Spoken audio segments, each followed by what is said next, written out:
Hello and welcome, our blood viewers, to our today's news English edition. As usual, we bring to you the major and top highlights of tonight. Let's follow. Signing of two memorandum of understanding to strengthen relations and regional cooperation between Djibouti and Somalia.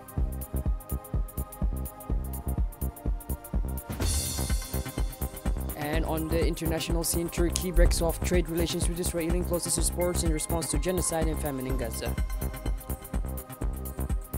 Those were our major and top highlights. Welcome back to our newsroom, our blog viewers.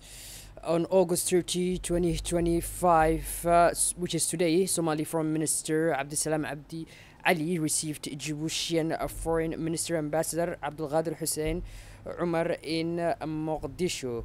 The aim of the meeting was to strengthen bilateral relations and develop cooperation between the two countries. Discussions covered security cooperation, regional stability, and international issues of mutual interest. Both ministers emphasized the importance of working closely together to promote peace, development, and prosperity in the Horn of Africa region. During the meeting, the two ministers signed a memorandum of understanding on political consultations, establishing a formal mechanism for regular dialogue between Somalia and Djibouti. In his speech, the Somali Foreign Minister, Mr. Abdeslam Abdi Ali, emphasized the importance of the continued cooperation between Somalia and Djibouti, focusing on security, economic development, and fostering regional peace. For his part, the Djiboutian Foreign Minister, Mr. Abdelghader Hussein Umar, outlined Djibouti's foreign policy, stating priorities and commitment to regional cooperation, particularly in the Horn of Africa, to ensure peace and stability. On Friday, August 29th, 2025, the acting governor of Dakhil, Mr. Idris Hussein Abbas, visited the Yubuki district to hold a working meeting with local authorities. The delegation led by the acting governor included the deputy chairman of the regional council, Mr. Ibrahim Guru Abdullah, and the commanding officer of the Dakhil military battalion, Colonel Muhammad Hussein Assowe, and local officials from various sectors, including the military, gendarmerie, police, and customs. The meeting aimed to consult with local leaders, understand the social situation across the district, and raise awareness of security issues and anti-smuggling efforts. Governor Idris Hussein Abbas emphasized the importance of maintaining peace, unity, and social cohesion across the country.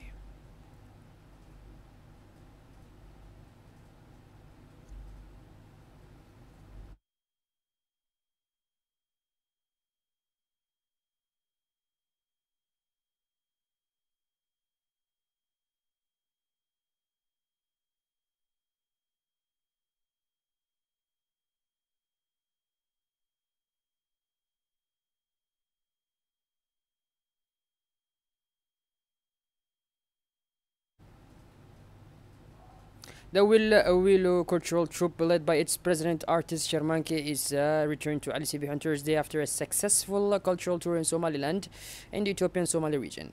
Upon arrival at the border, the group received a warm welcome from the regional council chairman, Mr. Sharmanke Hassan Alali, as well as the chairman of the youth community for Ali Sibih, Mr. Muhammad Farah, and their respective teams. After a celebratory lunch organized by the regional authorities at the Palm Grove, the delegation visited the House of Elders, a symbolic site for culture and tradition. In his welcoming speech, Chairman Sharmanke Hassan Alali praised the exceptional work of the Willow Troupe in preserving and promoting cultural heritage. Mr. Muhammad Farah, chairman of the youth committee, expressed his gratitude to the Deputy Speaker of the National Assembly, Mr. Umar Ahmed, for his valuable support to the cultural initiative, as well to the regional authorities for their ongoing commitment. The Willow Troop leader, artist Sharmanke Isa, thanked the authorities of Ali Sibih for their warm welcome and broadly communication, emphasizing that this initiative highlights the importance of cultural and youth in the region.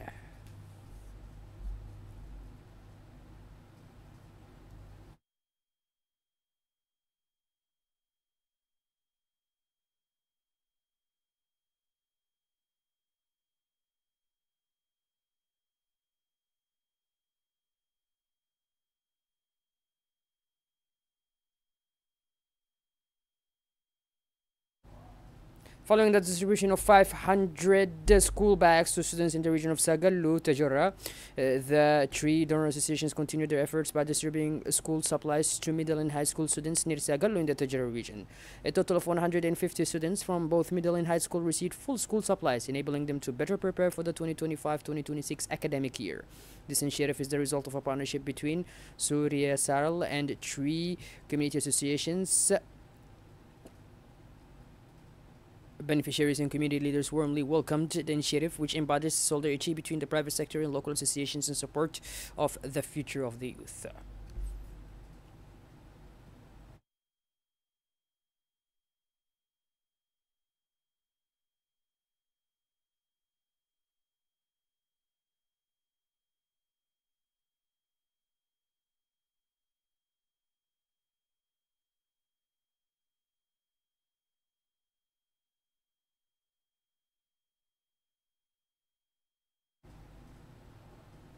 We move now from Tajura to Hayu, where this morning a large-scale cleaning operation commenced in Abu Khasbar of preparations for the new school year set to open on September the 2nd.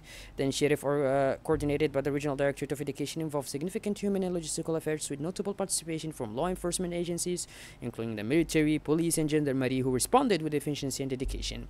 The provision of cleaning equipment by the Ministry of Education, Culture and Sports to schools across the country greatly contributed to the success of this operation. This logistical support allowed for true cleaning of classrooms, country yards, vernats, and school infrastructure under ideal conditions. A delegation led by the regional governor, Mr. Musa Dan Megane, toured the schools involved, accompanied by the regional school education director, Mr. Hamad Ali Muhammad, and three newly appointed heads of regional departments.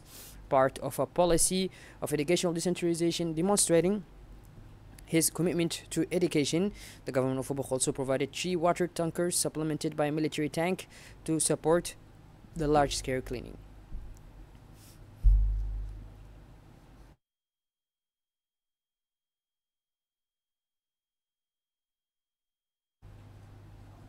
This morning, late rainfall in Djibouti city brought a refreshing breeze to the residents of the capital after days of intense heat and high humidity affecting several neighborhoods in the city. The residents of the capital welcomed the rain, which alleviated the ongoing summer heat wave. It is worth noting that the entire country has experienced heavy rainfall after a prolonged dry spell, with interior regions in particular benefiting as vegetation, grass, and plants began to flourish, bringing renewed hope to rural communities. According to the Meteorological Agency, moderate weather conditions are expected to persist intermittently over the next few hours.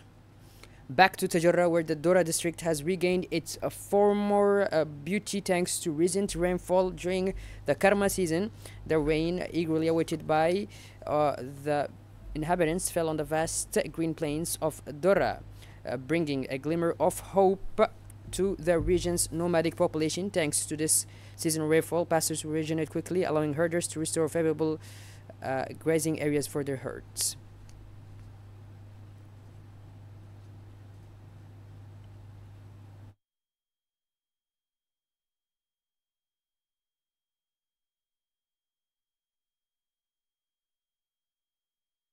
For pastoralists and rural families and nomadic population celebrating this blessing.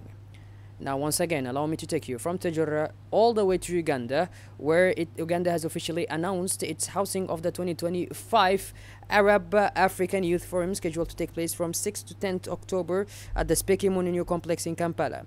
The forum aims to enhance dialogue and cooperation between youth from African and Arab countries, providing a platform for exchanging experiences and building strategic partnerships.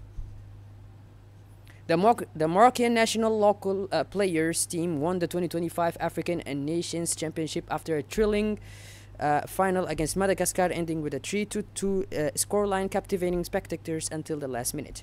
The match started at a fast pace, with Madagascar taking lead in the 9th minute thanks to Calvin Filste. However, Morocco quickly responded in the 27th minute. Yusuf Mahri equalized with a superb header before the end of the first half. Osama Miloui gave Morocco the lead by scoring the second goal. With this triumph, Morocco becomes the most decorated team in the history of the competition, with 3 titles, surpassing the Democratic Republic of Congo and adding a new glorious chapter to Moroccan local football. And now on the international scene, during an exceptional parliamentary session last Friday, Turkish Foreign Minister Hakan Fidan confirmed that Turkey has severed all trade relations with Israel and closed its ports to Israeli vessels in response to the genocide and famine faced by Palestinians in the Gaza Strip. Fidan warned if Israel is allowed to continue its reckless attacks in Palestine, particularly in Gaza, it will not only affect Palestinians but will also unite the entire region. He described the Israeli genocide as one of the darkest pages in human history, noting that Israel struck humanitarian values with the genocide it committed in Gaza for 2 years before the eyes of the world. The Turkish parliament has an extraordinary session to discuss the military operations conducted by Israel occupation forces to seize Gaza. This came just days after Israeli Prime Minister Benjamin Netanyahu, who is wanted by the International Court, admitted to what he called the Armenian genocide during World War I, a step that was deemed proactive by the Turkish parliament. Israeli media reported that vessel soldiers were killed and 11 others injured, with 4 soldiers missing and feared to have captured resistance forces. This incident was described as the largest since the Al-Aqsa flood.